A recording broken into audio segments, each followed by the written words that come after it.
सबै हामीले यदि मनन गर्न सके हामी वास्तविक मानव बन्थ्यौँ होला। शान्तिको बन्धनमा एकता कायम राख्न।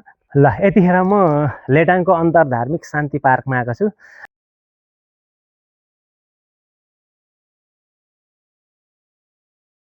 आउँदा आउँदै सबैभन्दा मेन कुरा यहाँ के लेखेको रहेछ एकचोटि सर पढौँ है त।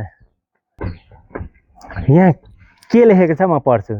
शान्तिको बन्धनमा एकता कायम राख्न प्रयत्न गर। एफिसी 2:4 भनेको होला सायद, यो के मैले बुझिनँ, पवित्र बाइबल।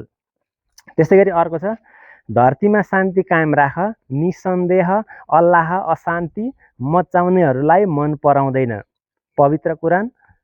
त्यस्तै गरी हामी सबैले सुख खोजेको हो, जो शान्ति बिना प्राप्त गर्न सम्भव छैन, भागवत गीता।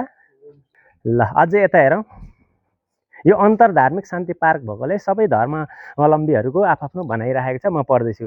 त्यस्तै गरी यहाँ यस्तो चित्र छ, अहिंसा परमो धर्म नै विश्व शान्तिको आधारभूत मार्गदर्शन हो, भगवान बुद्ध।